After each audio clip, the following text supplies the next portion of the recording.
থেকে আমাদের যে 4টা দাবি, প্রথমত আমাদের বেতন বৃদ্ধি, বর্তমান বাজার ব্যবস্থার উপর বেতন বৃদ্ধি।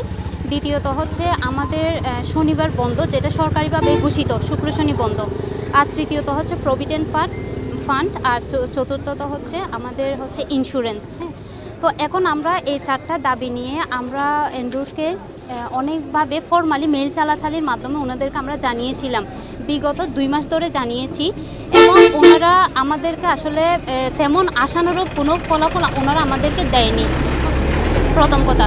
দ্বিতীয়ত আমরা ওনাদের সাথে মাঝখান দিয়ে একবার বসছিলাম, তখনও আমাদের কোনো ফলাফল দেয়নি, বরং তারা কি করতেছে ওইটা না দিয়ে আমাদের কাজের ব্যাঘাত ঘটানোর জন্য ওনারা একের পর এক আমাদেরকে মেসেজ দিয়ে যাচ্ছে যেন আমরা এই রাস্তা থেকে সরে যাই।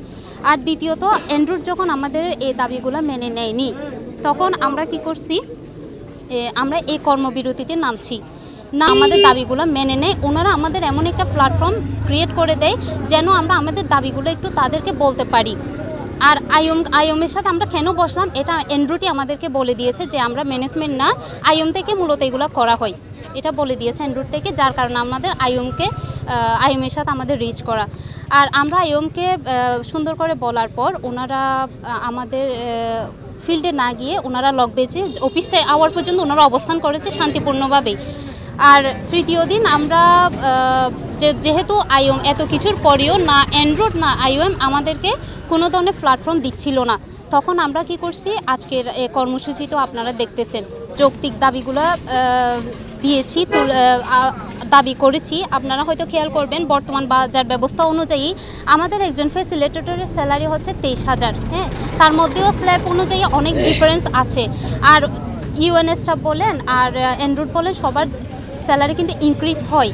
তো সে যে জায়গায় বলতে গেলে এই দাবিটা আমাদের খুবই যৌক্তিক। হ্যাঁ, আর সরকারিভাবে যেহেতু শুক্র শনি বন্ধ, ওয়ার্ল্ড ওয়াইডও কিন্তু শুক্র শনিবার বন্ধ, সেক্ষেত্রে এটাও আমাদের যৌক্তিক দাবি ছিল।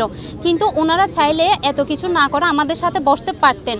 আর যারা লিড দিচ্ছে তাদেরকে ওনারা ডিসকন্টিনিউ লেটার পাঠিয়েছেন, যেটা কোনোভাবে ফেয়ার না। আমরা এখন আমাদের 4টা দাবির সাথে সাথে আমরা আরেকটা দাবি এখন উত্থাপন করছি। আমাদের যে সহকর্মীরা আমাদের অধিকার লড়াই করতে গিয়ে যারা ডিসকন্টিনিউ লেটার পেয়েছে তাদেরকে আমরা ফিরিয়ে পেতে চাই।